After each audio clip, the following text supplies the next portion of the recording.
إن الحمد لله نحمده ونستعينه ونؤمن به ونتوكل عليه ونعوذ بالله من شرور أنفسنا ومن سيئات أعمالنا من يهده الله فلا مضل له ومن يضلل فلا هادي له وأشهد أن لا إله إلا الله وحده لا شريك له وأشهد أن محمدا عبده ورسوله أرسله بالهدى ودين الحق ليظهره على الدين كله ولو كره المشركون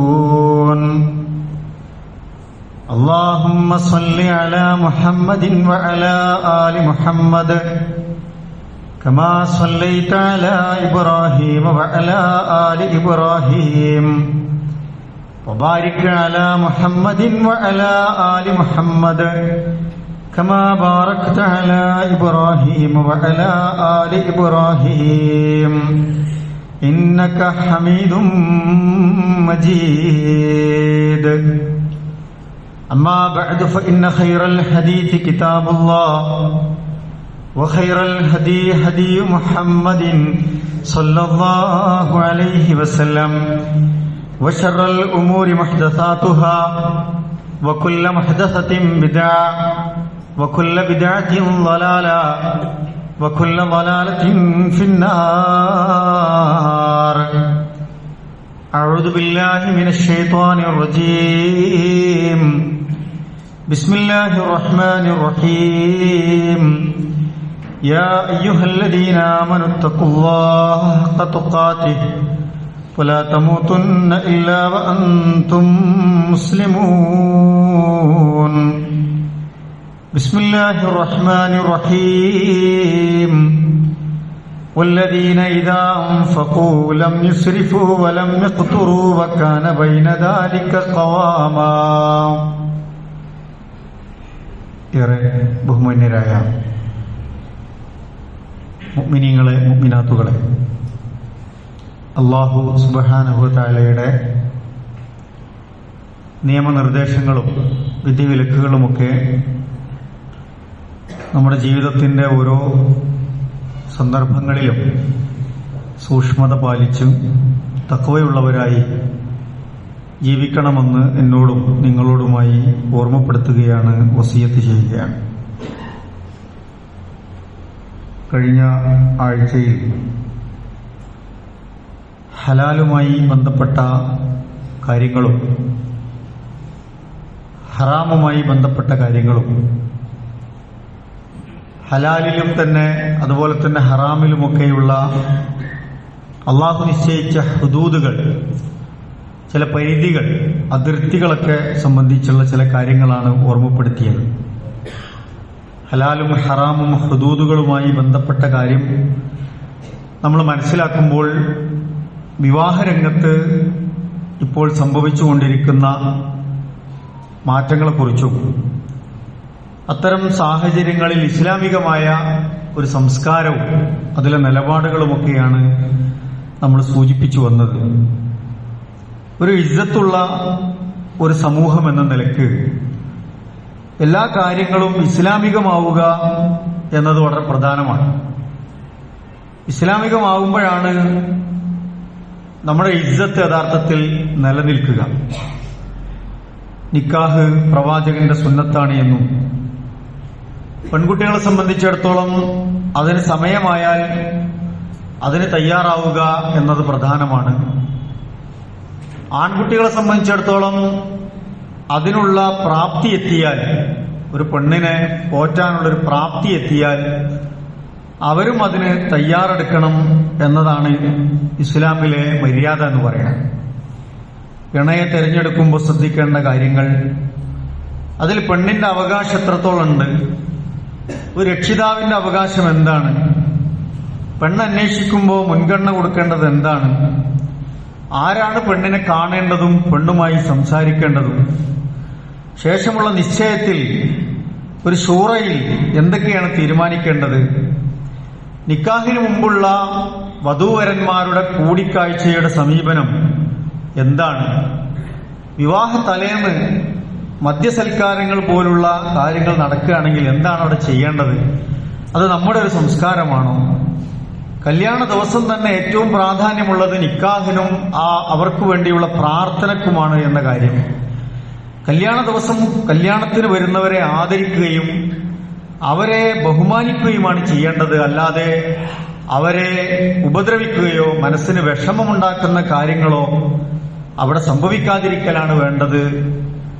ലജ്ജയില്ലാത്ത പ്രവർത്തനങ്ങൾ ഇല്ലാതിരിക്കാൻ ഏത് സന്ദർഭങ്ങളിലും നമ്മൾ ശ്രദ്ധിക്കണം എന്നതൊക്കെയാണ് കഴിഞ്ഞ ഖുതുബയിൽ സൂചിപ്പിച്ചത്. അതിന്റെ ചില ഭാഗങ്ങൾ കൂടി ഇന്ന് ചേർത്ത് പറയാനാണ് ഉദ്ദേശിക്കുന്നത്. അള്ളാഹു അനുഗ്രഹിക്കട്ടെ. ഹലാലും ഹറാമും ഹുദൂദുകളും എല്ലാ നിലക്കും എല്ലാ മേഖലയിലും നമ്മൾ ബന്ധപ്പെടുമ്പോൾ ശ്രദ്ധിക്കേണ്ട പ്രധാനപ്പെട്ട കാര്യമാണ്. വിവാഹരംഗത്ത് തന്നെ നമ്മൾ എടുത്തു നോക്കിയാൽ അവിടെ നടക്കുന്ന ധൂർത്തിനെ കുറിച്ച് നമ്മൾ നന്നായി ശ്രദ്ധിക്കേണ്ടതുണ്ട്. ഒരു കാലത്ത് മുജാഹിദ് പ്രസ്ഥാനം പ്രത്യേകിച്ച് നമുക്കറിയാം, സ്ത്രീധനം വളരെ വ്യാപകമായ ഒരു സന്ദർഭത്തിലാണ്. അത് ഇസ്ലാമികമല്ലെന്നും അത് പെണ്ണിന്റെ കുടുംബത്തെ വളരെ പ്രയാസപ്പെടുത്തുന്നു എന്നും പല പെൺകുട്ടികളും അതിന്റെ പേരിൽ വിവാഹിതരാകാൻ കഴിയാതെ സങ്കടപ്പെടുന്നുണ്ട് എന്നും മനസ്സിലാക്കി ഒരു ബിസ്മി എന്ന പേരിൽ ഒരു സംഘമുണ്ടാക്കുകയും ബിസ്മി കല്യാണങ്ങൾ നാട്ടിൽ വ്യാപകമായി നടക്കുകയൊക്കെ ചെയ്തത്. നമ്മുടെ കുറച്ചു മുമ്പുള്ള ആളുകൾക്കൊക്കെ അത് നന്നായി പരിചയമുണ്ടാകും. വലിയൊരു വിപ്ലവമായിരുന്നു യഥാർത്ഥത്തിൽ അന്ന് നടന്ന ബിസ്മി വിവാഹങ്ങൾ. പലരും അതിനെ പരിഹസിച്ചെങ്കിലും വളരെ ലളിതമായ ചെലവോടുകൂടി ആദർശ പൊരുത്തമുള്ള സ്ത്രീധനമുക്തമായ വിവാഹങ്ങൾ അന്ന് നാട്ടിൽ സജീവമായി. ചെറുപ്പക്കാരാണത് ഏറ്റവും കൂടുതൽ ഏറ്റെടുത്തത്. നമ്മുടെ യുവാക്കൾ അതിന് മുന്നിട്ട് വന്നു. കുടുംബങ്ങൾ അവർ സപ്പോർട്ട് ചെയ്തു. മഹല്ലുകൾ അതിനാവശ്യമായ എല്ലാ സജ്ജീകരണങ്ങളും ഒരുക്കി കൊടുത്തു. അന്ന് അത് നാട്ടിൽ വ്യാപകമായി. അങ്ങനെ ലളിതമായും മനോഹരമായും ഏറെ ബർക്കത്തുള്ള വിവാഹത്തിന് മാതൃക കാണിച്ച ആളുകളാണ് നമ്മുടെ മുൻഗാമികൾ എന്ന് പറയുന്നത്. പുതിയ കാലത്തെ യുവാക്കൾ, വിവാഹിതരാകാൻ നിൽക്കുന്നവർ, രക്ഷിതാക്കൾ, ഇത്തരത്തിലുള്ള കാര്യങ്ങളെക്കുറിച്ചൊക്കെ ഒരു ബോധം നമുക്കുണ്ടാകുന്നത് നല്ലതാണ്. നമുക്ക് അള്ളാഹു നൽകിയ അനുഗ്രഹങ്ങൾക്കനുസരിച്ച്, അള്ളാഹു നൽകിയ സൗകര്യങ്ങൾക്കനുസരിച്ച് നമുക്ക് ജീവിക്കാം. അള്ളാഹു നമുക്ക് ഓരോരുത്തർക്കും വ്യത്യസ്തമായ നിഅമത്തുകളാണ് തന്നിട്ടുണ്ടാകാം. സാമ്പത്തികമായ അഭിവൃദ്ധിയിലും അതിന്റെ പുരോഗതിയിലൊക്കെ ഏറ്റക്കുറച്ചിലുകൾ എല്ലാവർക്കും ഉണ്ടാകും. അത് കൂടുതൽ കിട്ടിയവരുണ്ടാവും, ഒരു മധ്യമ നിലപാടിൽ പോകുന്നവരുണ്ടാവും, വളരെ പാവപ്പെട്ടവരും സാധാരണക്കാരുമായി പോകുന്ന ആളുകളൊക്കെ ഉണ്ടാവും. അപ്പൊ നമുക്ക് കിട്ടിയ നിഅമത്തിനനുസരിച്ച് നമുക്കത് ഉപയോഗിക്കാം. അത് മൊത്തത്തിൽ ഉപേക്ഷിക്കേണ്ടതില്ല എന്നതാണ് ഇസ്ലാമികമായ നിലപാട്. എന്നാൽ അതിൽ ശ്രദ്ധിക്കേണ്ട എന്താണ്? കടുത്ത പിശുക്കനാകാൻ ഇസ്ലാം പഠിപ്പിക്കുന്നില്ല എന്നുള്ളതാണ്. പലരും ചെലവ് കുറക്കുക, അതാണ് ഇതാണെന്നൊക്കെ പറഞ്ഞ് പിശുക്കിന്റെ ഭാഗമായി ഇത് ചെയ്യുന്നവരുണ്ട്.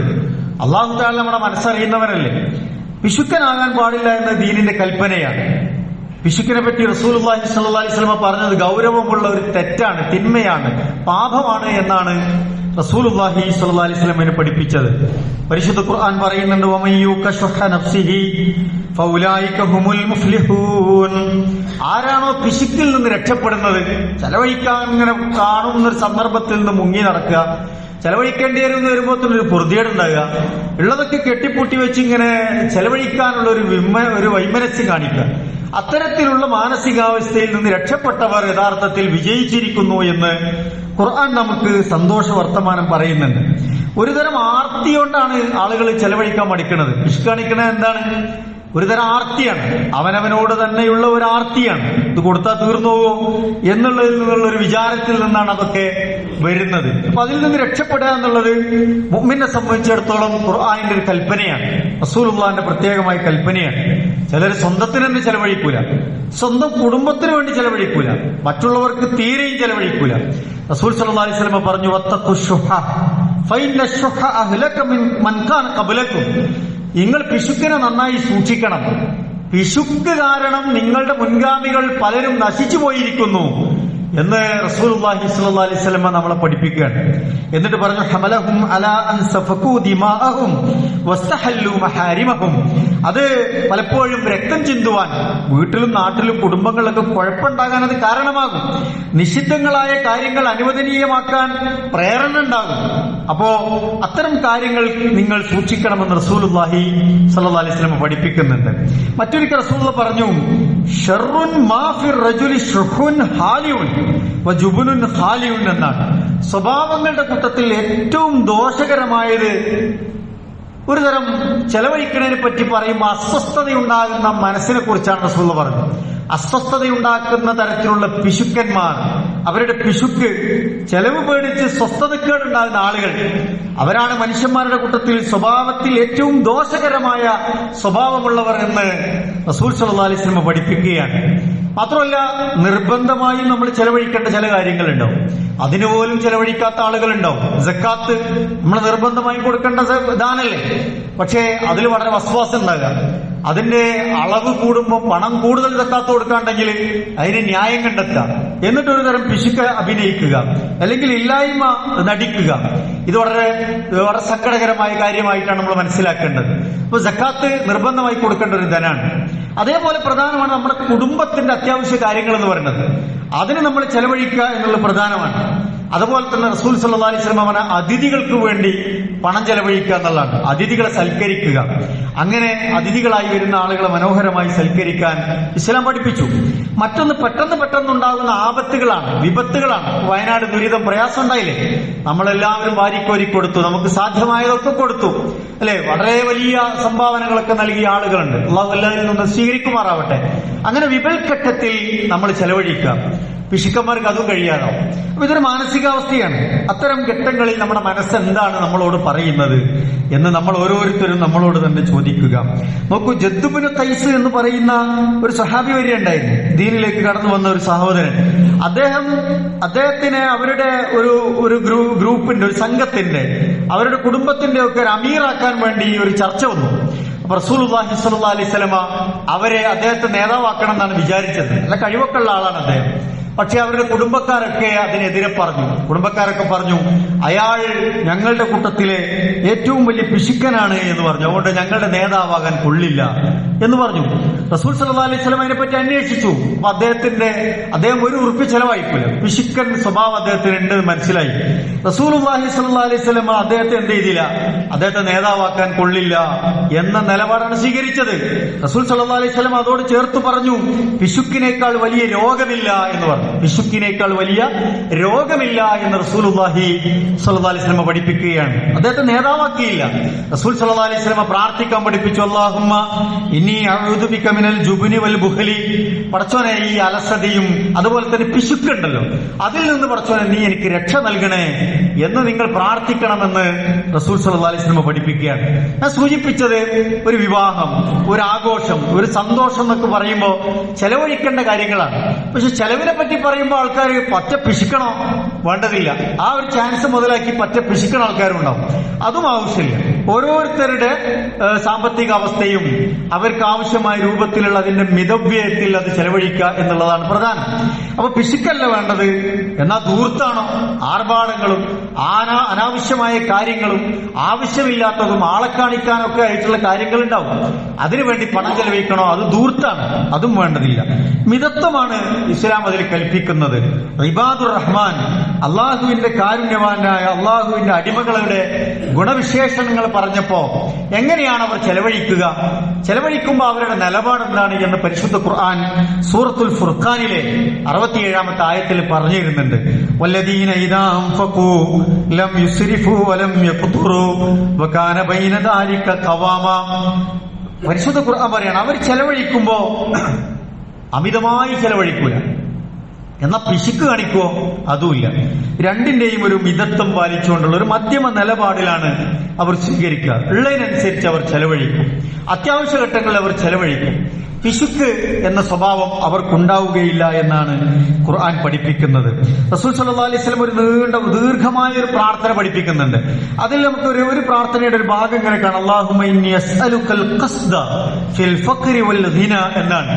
പടച്ചോനെ, എനിക്ക് സമ്പത്തും സംഗതികളും ഒക്കെ ഉണ്ടാകുന്ന സമയമുണ്ട്, ഐശ്വര്യത്തിന്റെ സമയത്തിലും, എന്നാൽ എന്റെ അവസ്ഥ വളരെ പരിതാപകരമായ ദാരിദ്ര്യത്തിന്റെ അവസ്ഥയിലും എനിക്ക് നീ മിതത്വം പാലിക്കാനുള്ള ഒരു സാഹചര്യം ഒരുക്കി തരണേ എന്ന് റസൂൽ സല്ലല്ലാഹു അലൈഹി വസല്ലം പ്രാർത്ഥിക്കുന്നുണ്ട്.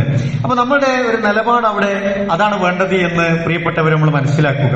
റസൂൽ സല്ലല്ലാഹു അലൈഹി വസല്ലം ഒരിക്കൽ പറഞ്ഞു, കുലു വശ്റബു വതസദ്ദഖു വൽബസു ഫീ ഗൈരി ഇസ്റാഫിൻ വലാ മഖീല. നിങ്ങൾ ഭക്ഷണം കഴിച്ചോളൂ, ഭക്ഷണം വാങ്ങിച്ചോളൂ, ആവശ്യത്തിനുള്ള വിഭവങ്ങൾ ഒരുക്കിക്കോളൂ. വശ്റബു, നിങ്ങൾ കുടിച്ചോളൂ. വതസദ്ദഖു, നിങ്ങൾ ദാനം ചെയ്തോളൂ. വൽബസു, നിങ്ങൾ വസ്ത്രം വാങ്ങിക്കോളൂ. ഫീ ഗൈരി ഇസ്റാഫിൻ വലാ മഖീല. രണ്ട് കാര്യങ്ങൾ അവിടെ പറഞ്ഞു. നിങ്ങൾ ശ്രദ്ധിക്കേണ്ട എന്താണ്? നിങ്ങൾ അതിലൊന്നും ധൂർത്ത് കാണിക്കരുത്. ധൂർത്ത് കാണിക്കാൻ പാടില്ല. ഭക്ഷണത്തിന്റെ വിഷയത്തിൽ നമ്മൾ എടുത്തു നോക്കുക, വസ്ത്രത്തിന്റെ വിഷയത്തിൽ നമ്മൾ എടുത്തു നോക്കുക. നമ്മുടെയൊക്കെ അലമാരകളിൽ കെട്ടിക്കിടക്കുന്ന വസ്ത്രത്തിന്റെ ഒക്കെ കണക്കെന്താണ്? പണ്ട് കൊല്ലത്തിൽ നമ്മളൊരു പെരുന്നാളിന് വസ്ത്രവും വാങ്ങണ ഒരു ഇതേ നമുക്കുണ്ടായിരുന്നു. ഇപ്പൊ അത് മാറി. ഓരോ ഒക്കേഷനുകൾക്കും നമുക്ക് വസ്ത്രമാണ്. ഓരോ ആഴ്ചകളിലും മാസങ്ങളിലും വസ്ത്രം വാങ്ങുന്ന ആളുകൾ, ഓരോ ട്രെൻഡ് മാറുന്നതിനനുസരിച്ച് ഇതൊക്കെ പരിഷ്കരിച്ച് നടക്കുന്ന ആളുകളുണ്ട്. നല്ല വസ്ത്രം ധരിക്കാം, നല്ല ചെരുപ്പിടാം, നല്ല ഭക്ഷണം കഴിക്കാം, ഇതൊന്നും ഇസ്ലാമികമല്ല. പക്ഷേ നമ്മൾ അതിലൊക്കെ അമിതവ്യയം കാണിക്കുന്നുണ്ട് എങ്കിൽ, ധൂർത്ത് അതിൽ വരുന്നുണ്ട് എങ്കിൽ, അനാവശ്യമായ കാര്യങ്ങൾക്കാണ് അത്തരം പണം ചെലവാക്കുന്നത് എങ്കിൽ വളരെ ഗൗരവത്തിൽ നമ്മൾ റസൂലുള്ളാന്റെ ഈ വാക്ക് വിലക്കെടുക്കണം. വല മഹീല, ചില ആൾക്കാർ പൊങ്ങച്ചം കാണിക്കാനാണ്, മറ്റുള്ളവർക്ക് തൂക്കമൊപ്പിക്കാനാണ്. അവനവന് കഴിഞ്ഞേ ചെയ്താൽ മതി. പക്ഷെ മറ്റുള്ളവരുടെ ഇടയിൽ നമ്മൾ എന്താകണം? ഒന്ന് ആളെ കാണിക്കണം, ഞാനൊരു അങ്ങനെയൊക്കെ ഉള്ള ആളാണ് എന്നൊക്കെ വരുത്താൻ വേണ്ടി ചെയ്യുക. അതാണ് പൊങ്ങച്ചം. ഇല്ലാത്തതിനെ ഉള്ളതായിട്ട് അവതരിപ്പിക്കുക, അതാണ് തക്കാസുർ, മഹീലത്ത്, പൊങ്ങച്ചം എന്നൊക്കെ പറയുന്നത്. അയാൾക്ക് ഇല്ല, പക്ഷെ ഉണ്ട് എന്ന് ആൾക്കാർ വിചാരിക്കണം എന്ന നിലക്ക് അങ്ങനെ ചെയ്യാം. അതേസമയം ഉണ്ട് എന്ന് ആൾക്കാർക്ക് വിചാരിക്കുന്നതുകൊണ്ട് കുഴപ്പമില്ല. അതിനുവേണ്ടി ബോധപൂർവമായ കൃത്രിമമായ ഭാവങ്ങളും അതിന്റെ രൂപങ്ങളും സ്വീകരിക്കുക എന്നതാണ്. അത് വേണ്ടതില്ല, അത് ശരിയല്ല എന്നാണ് ഇസ്ലാം കൃത്യമായി പഠിപ്പിക്കുന്നത്. ഇമാം ഷാഫിഈ റഹ്മത്തുള്ളാഹി അലൈഹി പറയുന്നുണ്ട്, എന്താണ് ധൂർത്ത്? അത്തബ്ദീറു ഇൻഫാഖുൽ മാലി ഫീ ഗൈരി ഹഖ്ഖിഹി എന്നാണ്. ഹക്കല്ലാത്ത മാർഗത്തിൽ നിങ്ങൾ പണം ചെലവഴിക്കുന്നുണ്ടോ, അത് ധൂർത്താണ് എന്നാണ്. മുജാഹിദ് റഹിമഹുള്ള പറയുന്നുണ്ട്, നിങ്ങളെ അള്ളാന്റെ മാർഗത്തിൽ നിങ്ങൾക്ക് അബൂ ഖുബൈസ് മലയോളം ചെലവഴിക്കാം. മക്കയിലെ ഒരു മലയാണ് അബൂ ഖുബൈസ് എന്ന്. അള്ളാന്റെ മാർഗത്തിലാണോ, നിങ്ങളൊരു മലയോളം ചെലവഴിച്ചോളൂ. പക്ഷെ അള്ളാന്റെ മാർഗത്തിലല്ലേ, നിങ്ങളൊരു സേർ ധാന്യത്തെ അതിന്റെ അത്രങ്ങൾ ചെലവഴിച്ചാൽ പോലും അതൊക്കെ ധൂർത്താണ് എന്ന് അദ്ദേഹം നമ്മളോട് പറയുന്നുണ്ട്. റസൂൽ സല്ലല്ലാഹു അലൈഹി വസല്ലം പറഞ്ഞു, ഒരാൾക്ക് അറിവ് കിട്ടി, ധനവും കിട്ടി, ആ മനുഷ്യൻ അത് യഥാവിധി വിനിയോഗിച്ചു, അവർക്ക് അള്ളാഹുവിന്റെ അടുക്കൽ ഉന്നതമായ ദർജ ഉണ്ട് എന്നുള്ളതാണ്. അപ്പൊ നമുക്ക് വിവരമുണ്ടായി, അത് ഹലാലായ മാർഗത്തിൽ ഉപയോഗിച്ചു. നമുക്ക് പണമുണ്ടായി, അത് ഹലാലായ മാർഗത്തിൽ ഉപയോഗിച്ചു. അവർക്ക് അള്ളാഹു വലിയ ദർജകൾ നൽകുമെന്ന് റസൂലുള്ളാഹി സ്വല്ലല്ലാഹു അലൈഹി വസല്ലമ നമ്മളെ പഠിപ്പിക്കുന്നത്. അപ്പൊ ഹക്കായ കാര്യങ്ങൾക്കാണ് നമ്മുടെ ഒരു ഉറുപ്പ്യ പോണതുള്ളൂ എന്ന് പ്രിയപ്പെട്ടവരെ നമ്മൾ മനസ്സിലാക്കുക. ചിലതൊക്കെ ഹലാലായിരിക്കും, പക്ഷെ ഹലാലായ കാര്യങ്ങളിൽ തന്നെ അത് വളരെ അത്യാവശ്യമാണോ എന്ന് പ്രിയപ്പെട്ടവരെ നമ്മൾ മനസ്സിലാക്കുക. വിവാഹ രംഗവുമായി ബന്ധപ്പെട്ട് നമ്മൾ ധൂർത്തിനെ കുറിച്ച് ആലോചിക്കുമ്പോൾ നോക്കൂ, ചില ആളുകൾ 100 ആളുകളെയാണ് ഭക്ഷണത്തിന് ക്ഷണിക്കുക, പക്ഷെ 500 ആൾക്കുള്ള ഭക്ഷണം ഉണ്ടാക്കി 400 പേർക്കുള്ള ഭക്ഷണം വേസ്റ്റ് ആക്കുന്ന ഒരു തരത്തിലുള്ള കൾച്ചർ നാട്ടിൽ രൂപപ്പെടുകയാണ്. നമ്മൾ ഹോട്ടലിൽ ഭക്ഷണം കഴിക്കാൻ കയറുന്നു, എന്തൊക്കെയാണ് നമ്മൾ ഓർഡർ ചെയ്യുന്നത്? നമ്മുടെ വയറിൽ എത്ര കൊള്ളാം, നമ്മുടെ കുടുംബത്തിന് എത്ര കൊള്ളാം, ഇരിക്കുന്ന ആൾക്കാർക്ക് എത്ര വേണ്ടത്, അതാണ് നമ്മൾ ഓർഡർ ചെയ്യേണ്ടതുള്ളൂ. പക്ഷേ നമുക്ക് അവിടെ ആൾക്കാരുടെ ഒരു ഷോ വർക്കിന് വേണ്ടി നിന്റെ അടുത്ത് കുറച്ച് പൈസ ഉണ്ട് എന്നുള്ളൂ. കൂടെ പോണ ചില ആൾക്കാരുണ്ട്, സുഹൃത്തു വലയങ്ങൾ പലപ്പോഴും ഒരാളുടെ കയ്യിലെ കാശ് അമിതമായി ചെലവഴിപ്പിച്ച് അങ്ങനെ ബുദ്ധിമുട്ടിക്കുന്ന തരത്തിലുള്ള പ്രവണതകളൊക്കെ നാട്ടിൽ സജീവമാണ്. അതൊക്കെ നമ്മൾ തിരുത്തണം പ്രിയപ്പെട്ടവരെ. അതൊന്നും ഇസ്ലാമിന്റെ ഒരു സംസ്കാരത്തിൽപ്പെട്ടതല്ല. അത്യാവശ്യം എത്രയാണ് നമുക്ക് വേണ്ടത്, അത് വേസ്റ്റ് ആകാത്ത രൂപത്തിൽ നമ്മൾ കൈകാര്യം ചെയ്യുക എന്നുള്ളതാണ്.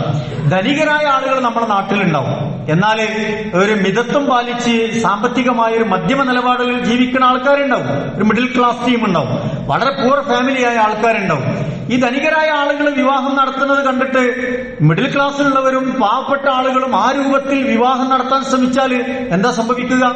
വളരെ ബുദ്ധിമുട്ടായി പോകും, കടബാധ്യതകൾ വരും, വലിയ ബാധ്യതകളിൽ പെട്ടുപോകും.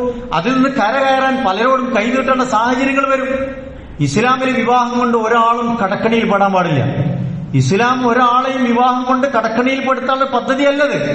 വളരെ ലളിതവും വളരെ മനോഹരവും ഏറെ പുണ്യകരവുമായ ഒരു മഹത്തായ സൽക്കർമാണ് യഥാർത്ഥത്തിൽ, ഒരു ഇബാദത്ത് പോലെയാണ് യഥാർത്ഥത്തിൽ വിവാഹം എന്ന് പറയുന്നത്.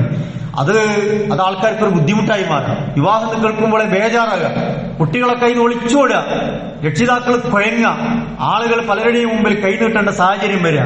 അതൊന്നുമില്ല. അവനവന്റെ ലെവലനുസരിച്ച് അത് തീരുമാനിച്ചാണ് നടത്തേണ്ട പണി അതിലുണ്ടാകാൻ പാടുള്ളൂ എന്നുള്ളതാണ്. നാട്ടുകാരെല്ലാവരും വിളിക്കണോ? ആവശ്യമില്ല.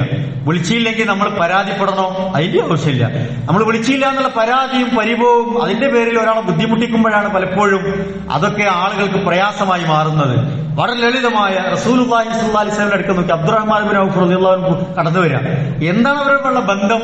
അല്ലെ, മദീന പള്ളിയിൽ എപ്പോഴും കാണുന്ന ആൾക്കാരാണ്. അങ്ങോട്ടും ഇങ്ങോട്ടൊക്കെ നടക്കുമ്പോഴും പോകുമ്പോഴും ഒക്കെ വിവരങ്ങൾ അറിയുന്ന ആൾക്കാരാണ്.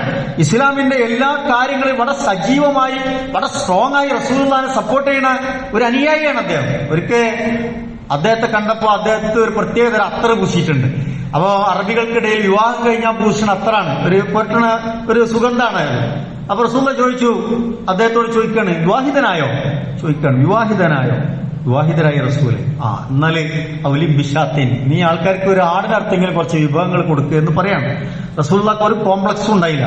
അത് ഞാൻ ഇവിടുത്തെ അമീറല്ലേ, ഞാൻ ഇവിടുത്തെ മെയിൻ ആളല്ലേ, എന്നോട് ചോദിച്ചാൽ ഞാൻ നിക്കാഹ് ചെയ്യാൻ പോയോ എന്ന് റസൂലുള്ളാഹി ചോദിച്ചു. നമ്മൾ റസൂലുള്ളാഹിന്റെ മാർഗത്തിലാണെങ്കിൽ നമുക്കൊരു കോംപ്ലക്സ് അതിലടിക്കേണ്ട ആവശ്യമില്ല എന്നുള്ളതാണ് അതിന് മനസ്സിലാണത്.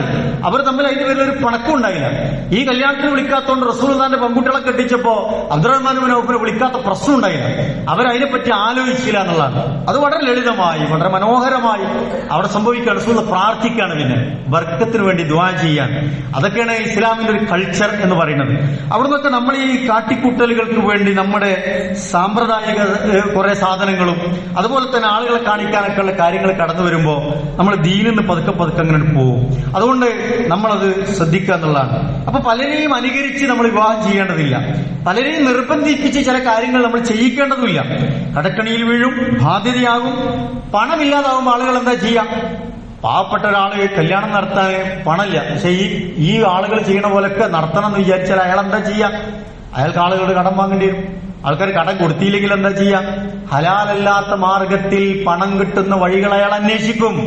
അങ്ങനെയാണ് ആളുകൾ ബാങ്ക് വലിയ ലോണിലേക്കൊക്കെ പോണത്, പലിശ ഇടപാടിലേക്ക് പോകുന്നത്, വട്ടിപ്പലിശയിലേക്ക് പോകുന്നത്. തന്റെ മകളെ ഒന്ന് വീട്ടിൽ നിന്ന് ഇറക്കാൻ വേണ്ടിയിട്ട് ഒരു ഹറാമ് ചെയ്യേണ്ട സ്ഥിതിവിശേഷം നാട്ടിൽ ഉണ്ടാകുക എന്ന് പറഞ്ഞാൽ അത് വളരെ ഗൗരവമുള്ള വിഷയമാണ്. അതുകൊണ്ട് നമ്മൾ അതിൽ ശ്രദ്ധിക്കേണ്ടതുണ്ട്. നാട്ടാചാരങ്ങൾ ഉണ്ടാവും, മാമൂലുകൾ ഉണ്ടാവും. ഓരോ നാട്ടിലും ഓരോ തരത്തിലുള്ള ആചാരങ്ങൾ ഉണ്ടാവും. അതിൽ ഗുണമില്ലാത്തത് നമ്മൾ പ്രോത്സാഹിപ്പിക്കേണ്ടതില്ല. അതുപോലെ തന്നെ അതിൽ പരിക്കില്ലാത്തത് നമ്മൾ സ്വീകരിച്ചാൽ മതി. ചെലവേറിയ തരത്തിലുള്ള മാമൂലുകൾ ഉണ്ടെങ്കിൽ അത് ഒഴിവാക്കാം. അതൊന്നും നിക്കാഹ് സഹീഹാൻ, അള്ളാഹ് സ്വീകരിക്കാൻ ഒന്നും ഒരു ഷർത്തല്ലെങ്കിൽ അതൊക്കെ ഒഴിവാക്കാനുള്ള തീരുമാനങ്ങൾ നമ്മൾ എടുത്താൽ അതൊക്കെ പ്രിയപ്പെട്ടവരെ നമുക്ക് ഗുണകരമായി മാറും എന്നതാണ്. മുകേഷ് അംബാനിയുടെ ഒരു കല്യാണത്തിന്റെ വർത്തമാനം ഭയങ്കര ചർച്ചയായിരുന്നു. ചാനലുകളൊക്കെ അത് വലിയ ആഘോഷമാക്കി മാറ്റി. മുകേഷ് അംബാനി കല്യാണം നടത്തിയത് കണ്ട് നമ്മൾ കല്യാണം നടത്തേണ്ട ആവശ്യമുണ്ടോ? ഇല്ലല്ലോ.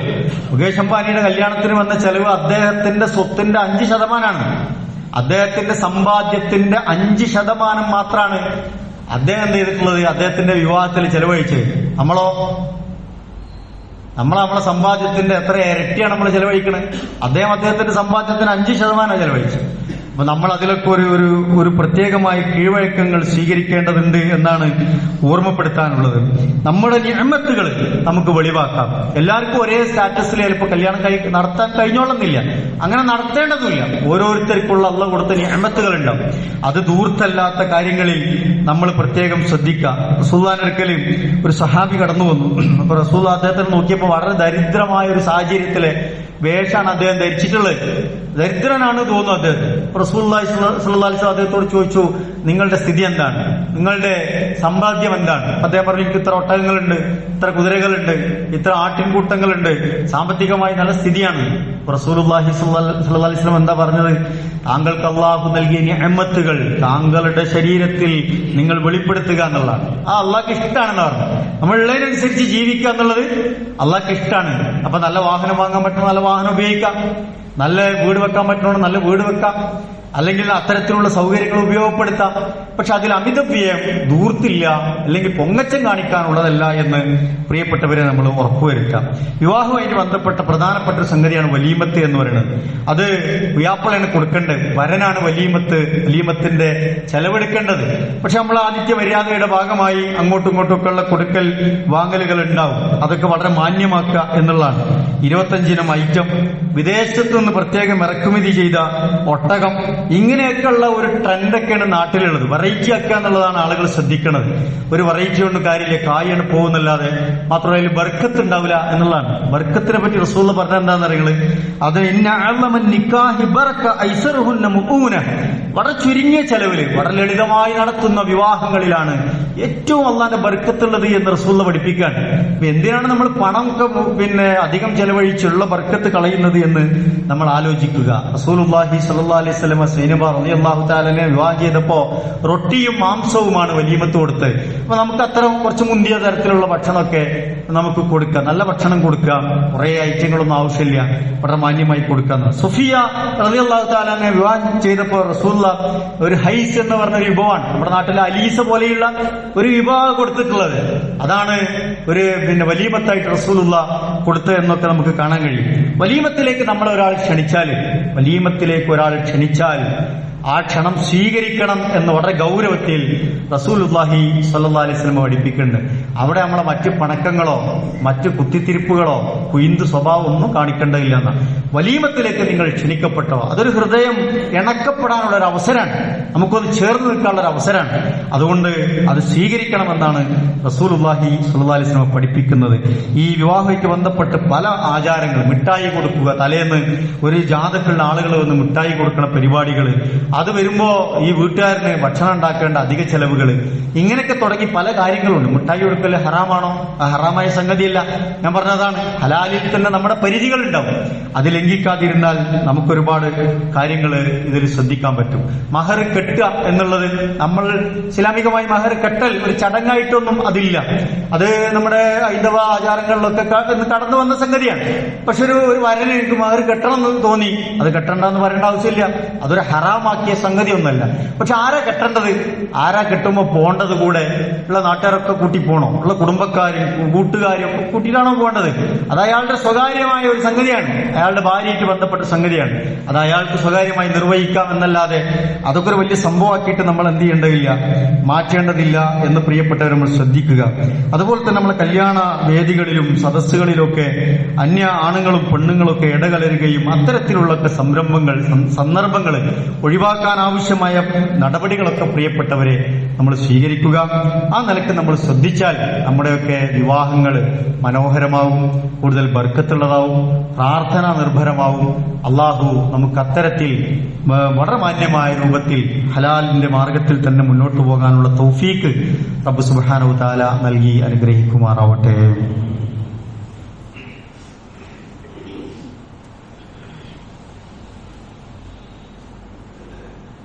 അൽഹംദുലില്ലാഹ് സ്വലാത്തു വസ്സലാമു അലാ റസൂലില്ലാഹ് വഅലാ ആലിഹി വസഹ്ബിഹി അജ്മഈൻ. അമ്മാ ബഅദ്.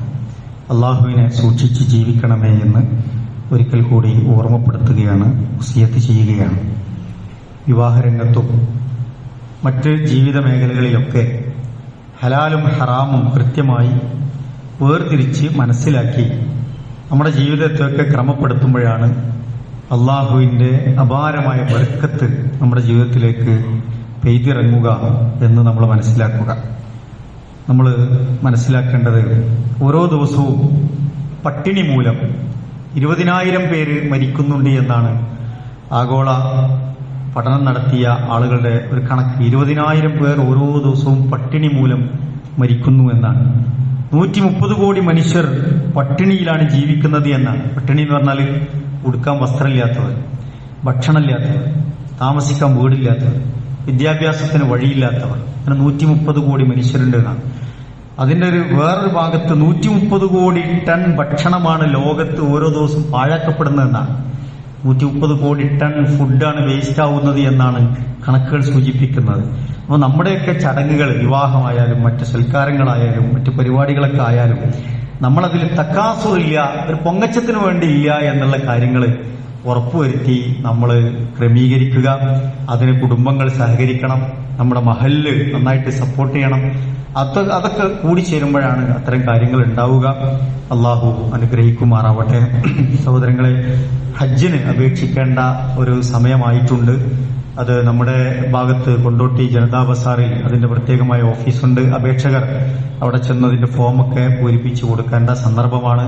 ഹജ്ജിന് അടുത്ത വരും വർഷത്തേക്കുള്ള പ്ലാനിംഗ് നടത്തുന്ന ആളുകൾ ഇപ്പൊ തന്നെ അതിനൊരുങ്ങുകയും ആവശ്യമായ സജ്ജീകരണങ്ങളൊക്കെ നടത്തണം എന്ന് പ്രത്യേകം ഓർമ്മപ്പെടുത്തുകയാണ്. അല്ലാഹു സുബ്ഹാനഹു വ തആല നമ്മുടെ എല്ലാ സദുദ്ദേശങ്ങളും സഫലമാക്കി തരുമാറാവട്ടെ. നമ്മുടെ പ്രയാസങ്ങൾ അല്ലാഹു തആല ദൂരീകരിച്ച് അനുഗ്രഹിക്കുമാറാവട്ടെ.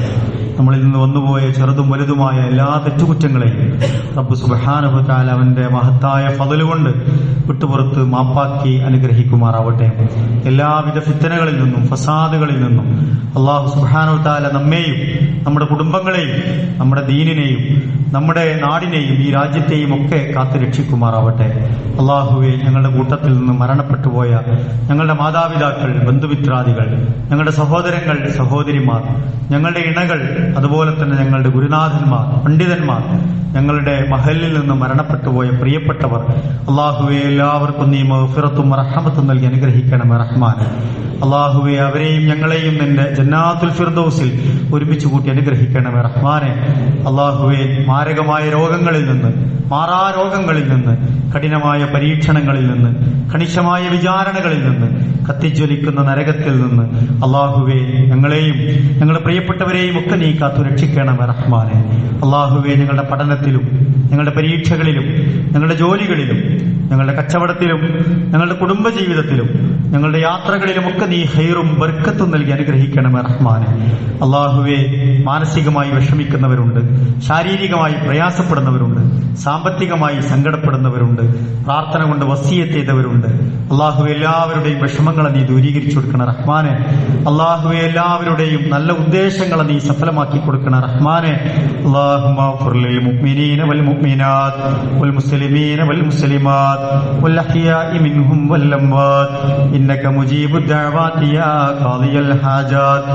അല്ലാഹുമ്മ അജിർനാ മിനൻ നാർ, അല്ലാഹുമ്മ അജിർനാ മിനൻ നാർ, അല്ലാഹുമ്മ അജിർനാ വ അജിർ വാലിദൈനാ മിനൻ നാർ. اللهم ادخلنا الجنة مع الأبرار. ربنا تقبل منا إنك أنت السميع العليم وتب علينا إنك أنت التواب الرحيم. ربنا هب لنا من أزواجنا وذرياتنا قرة أعين واجعلنا للمتقين إماما. ربنا آتنا في الدنيا حسنة وفي الآخرة حسنة وقنا عذاب النار.